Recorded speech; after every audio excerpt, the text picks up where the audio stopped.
மனிதனுடைய வாழ்க்கையில கவலை தான் அவனை பின்னாடி தள்ளக்கூடிய ஒன்று.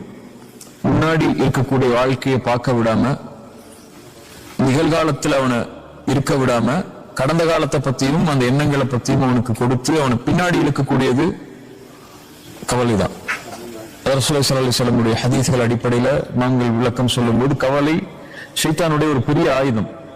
ஒரு முஃமினுக்கு ஒரு ஷைத்தான் கொடுக்க ஆரம்பிச்சிட்டான்னு சொன்னா, அதை ஏற்றுக்கொள்ள ஆரம்பிச்சிட்டான்னா அந்த முஃமின் ஒன்னு அல்லாஹ்வை மறப்பான், அல்லது அவனுடைய வாழ்க்கையுடைய நோக்கத்தை மறந்து அவன் பயணிக்க ஆரம்பிப்பான்.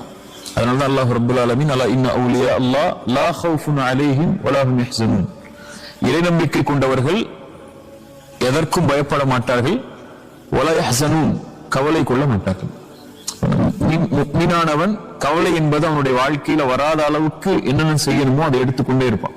அது வராம இருக்காது. இயற்கையான ஒரு மனிதனுக்கு கவலைகளும் சோகமான நிகழ்வுகளும், அவன் தன்னை தனிமைப்படுத்தக்கூடிய நிகழ்வுகளோ அல்லது தன்னை தாழ்த்தி இருக்கக்கூடிய நிகழ்வுகளோ நடக்கும். ஒரு நாள் எல்லாருடைய வாழ்க்கையுமே இருட்டாகும். ஒரு நாள் எல்லாருமே கைவிடப்பட்டதா உணர்வோம். எதுக்கு இந்த வாழ்க்கைங்கிற ஒரு விரக்தி எல்லாருடைய வாழ்க்கையிலும் ஏதாவது ஒரு நாள்ல ஏற்படும். அது ஷைத்தான்கிட்ட இருந்து வரும், அல்லது அவனுடைய செயல்களுடைய காரணமாக கூட வரும். அந்த நேரத்தில் ஒரு முஃமின் எப்படி நடந்து கொள்ளும் தான் இறைமார்க்கம் நமக்கு அறிவுரை சொல்லிக் கொண்டே இருக்கும். அப்படி ஒரு விஷயம்தான் ஒரு முஃமினுடைய வாழ்க்கையில கவலை அடையக்கூடிய செயல் அவனுக்கு ஏற்படுத்தக்கூடியதுல அவதூறுகள். ஒரு மனிதன் தான் செய்த குற்றத்தை பற்றியோ அல்லது செய்யாத குற்றத்தை பற்றியோ ஒரு மனிதர்கள் பேசும்போதோ அல்லது செய்யாத குற்றத்தை அவன் மீது அவதூறா சொல்லும் போதோ ஒரு மனிதன் கவலை அடைந்து தன்னை இறுக்கிக் கொள்கிறான். சரியா? அல்லாஹ் ரப்பல் ஆலமீன் குர்ஆன்ல குறைஷிகள் காஃபிர்கள் ரசூலுல்லாஹி ஸல்லல்லாஹு அலைஹி வஸல்லம் அவதூறு சொல்லும் போது அவர்கள் கவலை அடைந்தாங்க. ஃபலா யஹ்ஸுனுக கவுலுஹும், அல்லாஹ்வுடைய தூதருக்கு சொன்னா, அவர்களுடைய வார்த்தைகள் நபியை உங்களுக்கு கவலை அடைய செய்ய வேணாம். நான் அறிந்தவன் வெளிப்படையானவை மறைமுகமானவை என்னன்னு சொல்லி நீங்க அதை குறித்து கவலை அடையாதீர்கள் சொல்லி அல்லாஹ் ரப்பல் ஆலமீன் அல்லாஹ்வுடைய தூதருக்கு அறிவுரை சொல்லும் போது, மனிதர்களாகிய நாம் அல்லது சாதாரண மனிதர்களாகிய நமக்கும் இது மாதிரி நிகழ்வுகள் நம்முடைய வாழ்க்கையில நடக்கும். சரியா? அந்த நேரத்துல எப்படி நடந்து கொள்ளணுங்கிற விஷயத்தை குறித்து தான் இந்த சின்ன கொஞ்ச நேரம் தான். ரசூலுல்லாஹி ஸல்லல்லாஹு அலைஹி வஸல்லம் சொன்னாங்க, மனிதர்களில் சிறந்தவன் அல்லது முஃமின்களில் சிறந்தவர் யாருன்னா, மனிதர்களோட கலக்காம எந்த சோதனைகளுமே அனுபவிக்காம இருக்கிறவரை விட மனிதர்களோட கலந்து மனிதனுடைய இயல்பான சுபாவங்கள் எல்லாவற்றையும் அறிந்து கொண்டு தெரிந்து கொண்டு அவர்களோடு சேர்ந்து வாழ்ந்து கொண்டு அதில் அல்லாஹ்வை பயந்து அதில் வரக்கூடிய சோதனைகளை பொறுமையோடு சகித்துக் கொள்பவர் தான் ஒரு சிறந்த முஃமின் ஸல்லல்லாஹு அலைஹி வஸல்லம் சொன்னாங்க.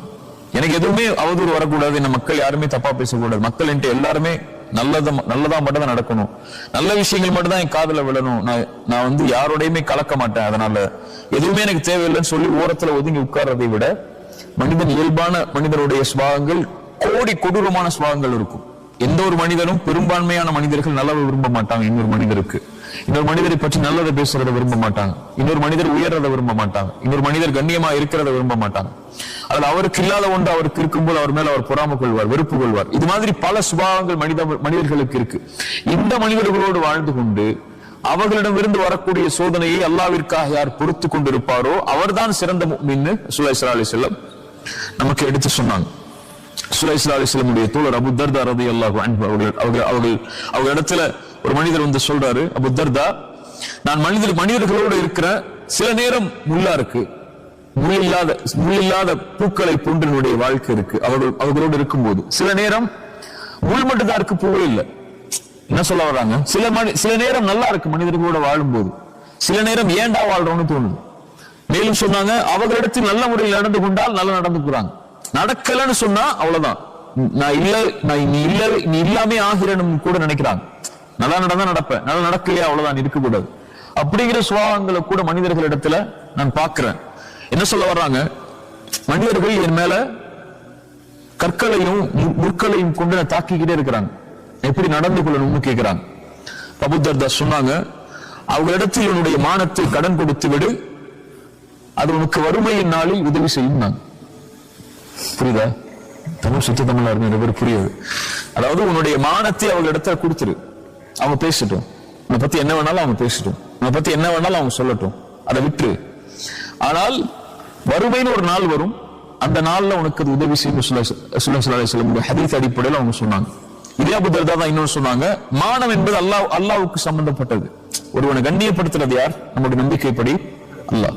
ஒருவன் இழிவுபடுத்துறது யார்? அல்லாஹ். அல்லாஹ்விடத்தில் ஒப்படைச்சது.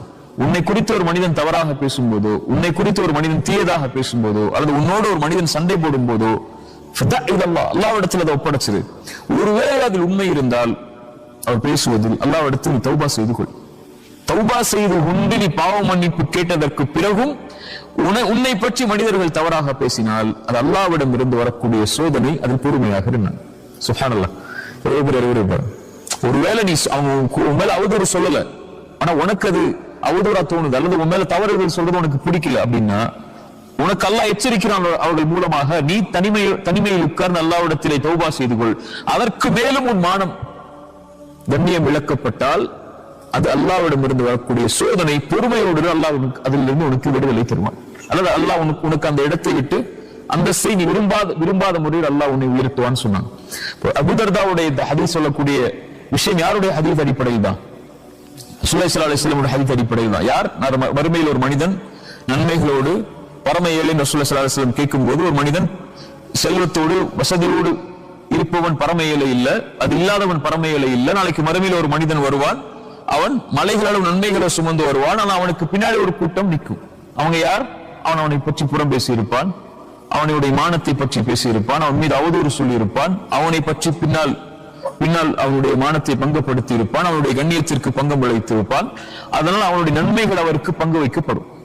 பங்கு வைக்கப்பட்டு அவனிடத்தில் நன்மைகள் எதுவும் இல்லாத போது என்ன செய்யப்படும்? அவர்களுடைய பாவங்கள் அவன் மீது சுமத்தப்பட்டு நரகத்திலே அவன் தூக்கி வீசப்படுவான்.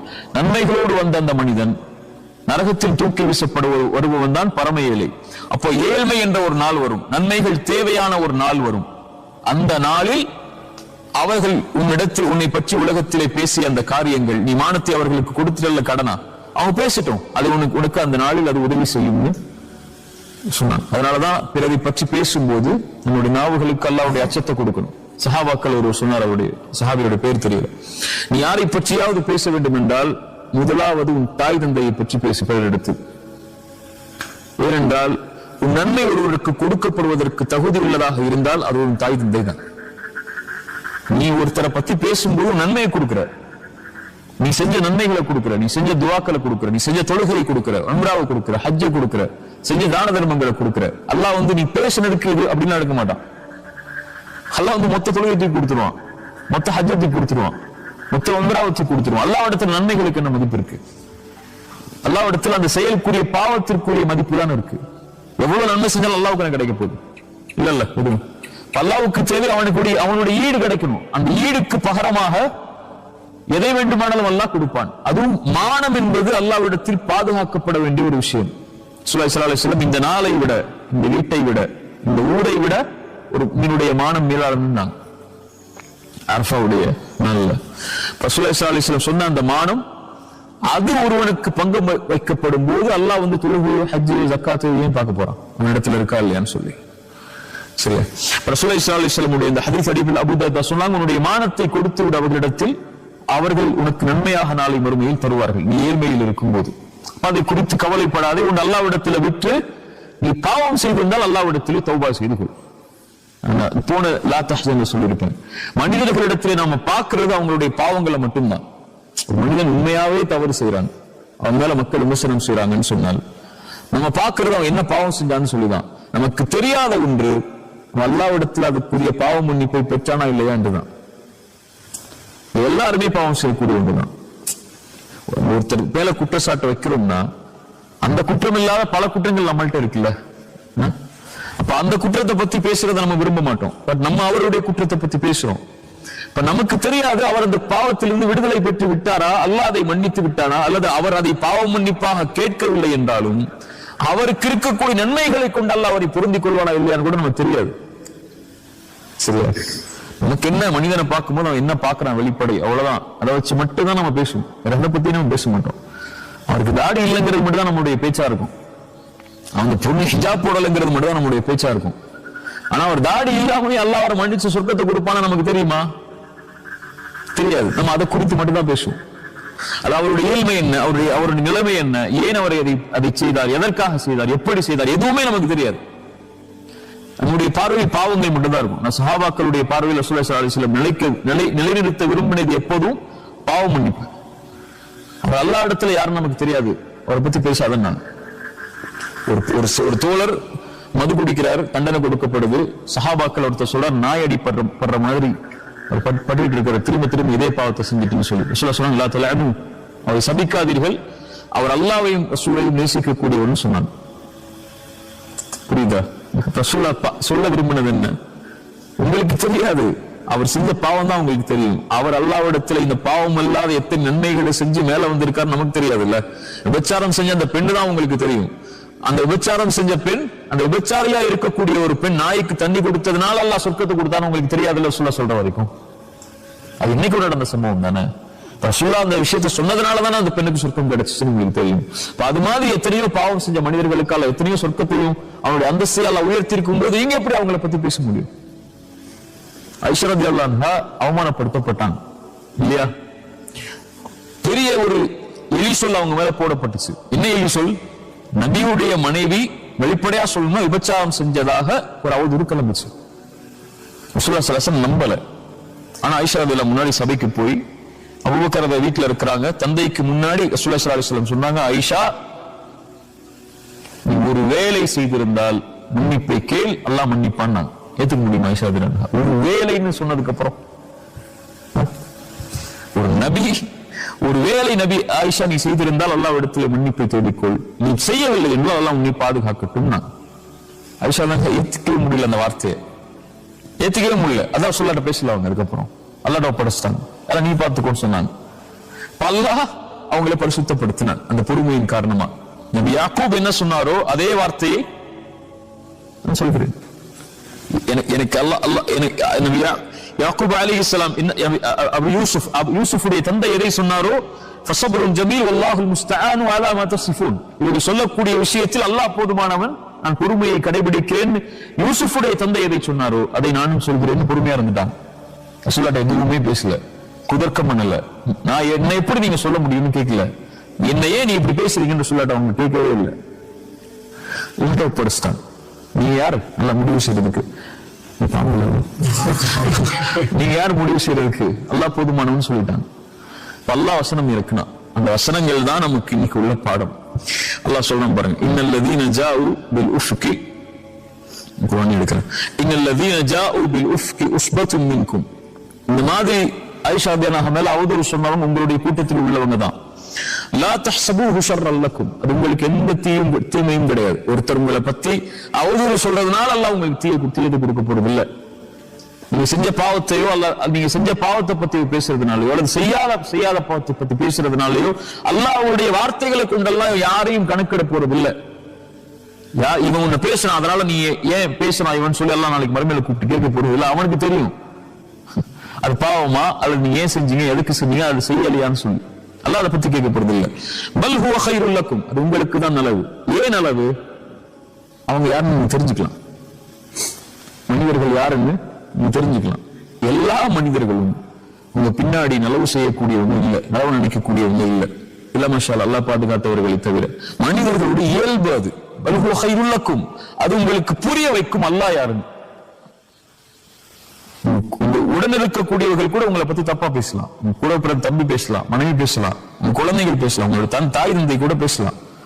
உங்களுக்கு அது புரிய வைக்கும், இதான் யதார்த்தம், இதான் வாழ்க்கை, உங்களுக்கு அல்லாஹ் மட்டும்தான் தீர்வு. உலகத்துல எல்லா மனிதர்களுடைய இயல்பும் அதுதான். மனிதனா பிறந்தவனே குறைவுபட்டவன் தான். இதுல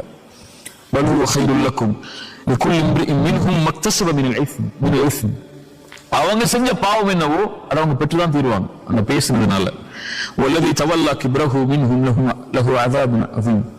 யார் இதில் பெரும்பான்மையாக பங்கு கொண்டாரோ அந்த விஷயத்துல, ஐஷாவுடைய விஷயத்துல அல்லாஹ் அவர்களுக்கு மகத்தான தண்டனையை கொடுப்பான். லவ்லா இது சமிஅதுமூஹு ظن المؤمنون والمؤمنات بانفسهم خيرا. இதுக்கெல்லாம் தஃப்சீர் சொல்றதுக்கெல்லாம் எப்படி இந்த நேரம் பத்தும் தெரியல. ஒரு முஃமினான ஆண் மேல முஃமினான ஒரு பெண் மேல இப்படி சொல்லப்படும் போது, அதாவது முஃமினானவர்கள் மேல சொல்லப்படும் போது, முஃமினாக இருக்கக்கூடிய ஆண்களும் பெண்களும் தங்களுக்கு நலவை அவர்கள் விரும்பி இருக்க வேண்டுமே அல்லாஹ் சொல்றான். என்ன சொல்லியிருக்கணும்? ஆயிஷா ரலியல்லாஹு அன்ஹா கூட நீங்க நல்லா விரும்பி இருக்கணும், நல்லா சொல்லியிருக்கணும். யன்ஃபுஸுஹும் கைரன், தங்களுக்கு அவர்கள் நலவை விரும்பி இருக்க வேண்டுமே என்று அல்லாஹ் ஏன் சொல்றான்? ஒரு முஃமின் தன்னை பற்றி பிறர் பேசுவதை விரும்பாத போது அதேதான் அவன் பிறருக்கும் விரும்புவான். புரியுதா? அதை நீங்க செஞ்சிருக்கணும்ல. என்ன செஞ்சிருக்கணும்? அல்லாஹ் அடுத்தடுத்த வசனங்களை சொல்றான். வலவுலா இது சமிஅ்துமூஹு குல்தும் மா யகூனு லனா அன் நதகல்லம பிஹாதா. இது குறித்து பேசுவதற்கு நமக்கு என்ன இருக்கு நீங்க விலகி இருக்கணுமா இல்லையா?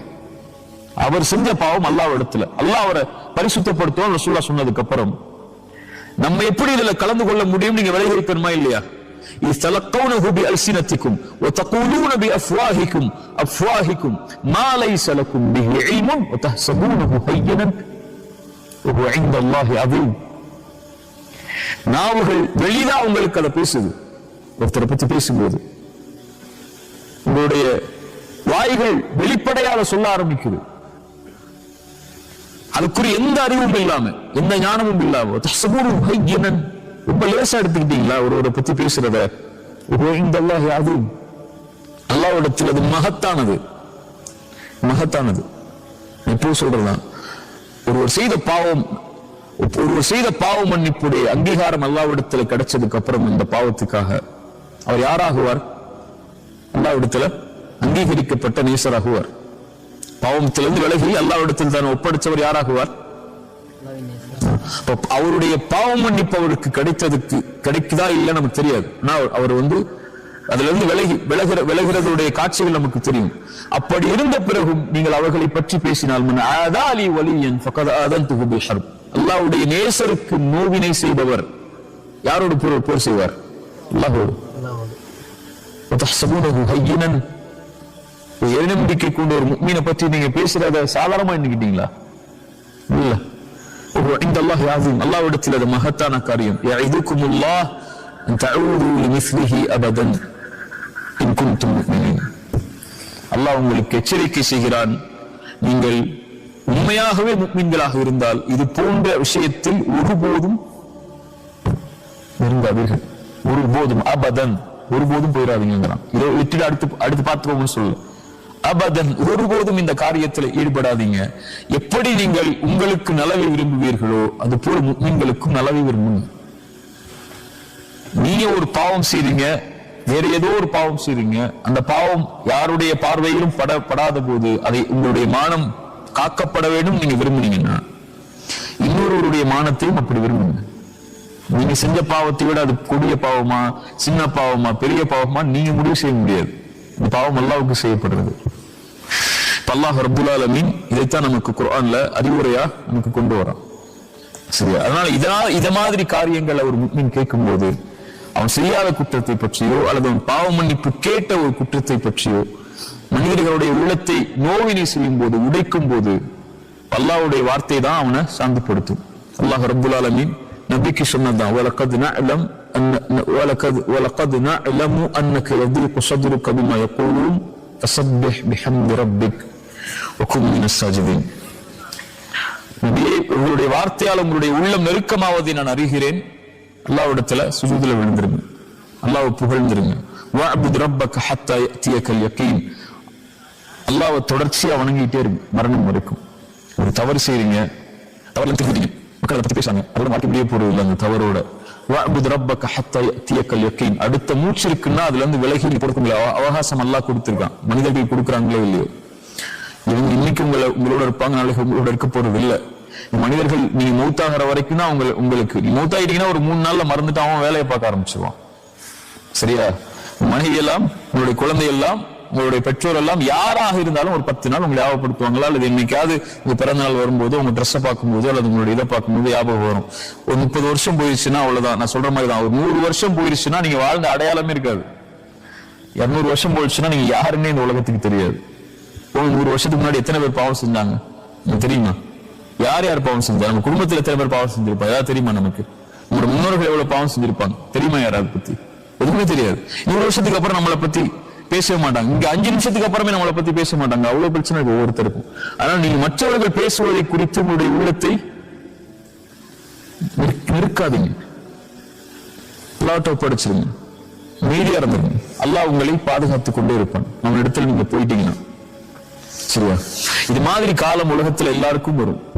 அந்த இருள் வாழ்க்கையில் என்னைக்காவது ஒரு நாள் சூழும். இந்த உலகம் நமக்கு புரிய ஆரம்பிக்கும், மனிதர்கள் புரிய ஆரம்பிப்பாங்க, மனிதர்களுடைய நடவடிக்கைகள் புரிய ஆரம்பிக்கும், மனிதர்களுடைய உண்மை முகங்கள் புரிய ஆரம்பிக்கும்.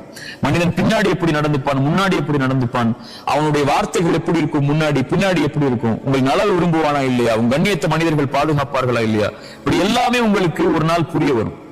எல்லாமே கைவிடப்பட்டுட்டோங்கிற நிலைமைக்கு நீங்க யோசிக்க ஆரம்பிப்பீங்க. இப்படித்தான் இந்த வாழ்க்கை இருக்குமா, எதுக்கு இந்த வாழ்க்கை, எதுக்கு இந்த மனிதர்களுக்காக, மனிதர்களோடு நான் வாழணுங்கிற ஒரு எண்ணம் கூட உங்களுக்கு ஏற்படும். அப்ப இந்த குர்ஆனுடைய வசனம் உங்களுடைய உள்ளங்கள்ல வரணும். வஹுவ மஅக்கும் ஐனமா குன்தும். எங்க நீங்க இருந்தாலும், எந்த சூழ்நிலையில இருந்தாலும், எந்த மனிதர்கள் உங்களை கைவிட்டாலும், இந்த உலகமே உங்களை அங்கீகரிக்கவில்லை என்றாலும், அல்லாஹ் உங்களோடு தான், உங்களுடைய நிலைக்காகத்தான் அல்லாஹ் உங்களோட இருப்பான். எங்க இருந்தாலும், எந்த சூழ்நிலையில் இருந்தாலும் அல்லாஹ் வந்துருயா அல்லான்னு கேட்டா போதும். எல்லாம் நான் இயலாதவன், இந்த இடத்துல வந்துரு, உங்க இடத்துல வர ஆசைப்படுறேன் அப்படின்னு நீங்க சொல்லிட்டா போதும். என்னை தனிமையில் நினைவு கூர்ந்தால் அவர்களை நானும் தனிமையில் நினைவு கூறுகிறேன். அவ்வளவுதான். ரப்பே நான் உன்னை அழைக்கிறையா அல்லாஹ், உங்க இடத்துல வர்றையா அல்லான்னு சொல்லிட்டா போதும். நீங்க சொல்ல வேணாம், மனசு நினைச்சா போதும், அல்லாஹ் உங்களை நினைவு கூர்ந்து விடுவான். அவ்வளவுதான். நீங்கள் ஒரு கூட்டத்தில் நினைவு கூர்ந்தால், நீங்கள் உங்களை விட கண்ணியமான ஒரு கூட்டத்தில் அல்லாஹ் உங்களை நினைவு கூறுவான். நீங்கள் நடந்து வந்தால் அல்லாஹ் விரைவாக உங்களை நோக்கி வருவான். அவ்வளவுதான். அல்லாஹ் நம்மளை அங்கீகரிச்சா போதும். உலகத்துல யாருடைய அங்கீகாரமும் நிரந்தரம் இல்லை. இன்னைக்கு புகழக்கூடிய மனிதர்கள் நாளைக்கு இகழ்வாங்க, இன்னைக்கு இகழக்கூடிய மனிதர்கள் நாளைக்கு புகழ்வாங்க. இன்னைக்கு கெட்டவன் சொல்ற மனிதன் நாளைக்கு நல்லவன் சொல்லுவான், நாளைக்கு நல்லவன் சொல்லக்கூடிய மனிதன் அடுத்த நாள் கெட்டவன் சொல்லுவான். இதுக்கு பின்னாடியே நீங்க போய்கிட்டே இருந்தீங்கன்னா கடைசி வரைக்கும் வாழ்க்கை இவங்க பின்னாடிதான் இருக்கும். நல்லா அங்கீகரிச்சா போதும், அவனுடைய அங்கீகாரம் எனக்கு இருந்தால் போதும்னு என்னைக்கு நீங்க முடிவெடுக்கிறீங்களோ அன்னைக்குதான் வாழவே ஆரம்பிப்பீங்க. அது வரைக்கும் மனிதர்களுக்காகத்தான் வாழ முடியும். அங்கீகாரம் அல்லாட்டதான், அவன்கிட்ட தான் என்னுடைய வாழ்க்கைன்னு முடிவெடுத்து இதெல்லாம் தூக்கி எரிஞ்சிட்டு, ரப்பே நீ அங்கீகரிச்சுக்கோ, நான் தப்பு செஞ்சா உங்ககிட்ட வர்றேன், நீ மன்னிச்சிரு. அது மனிதர்களுக்கு நான் தப்பு செஞ்சா நான் அவன்கிட்ட போய் மன்னிப்பு கேட்கிறேன், மன்னிச்சிடறான்னு சொல்றேன். அவ்வளவுதான் முடியும். என்னால அவன் கல்வி தெரிஞ்ச மன்னிக்க வைக்க முடியாது. எல்லாம் நான் கேட்டேன், எல்லாம் மன்னிப்பு, மனம் திரும்பி அவர் இடத்துலயும் மன்னிப்பு கேட்டேன், அவருக்கு அநீதம் செய்திருந்தார்.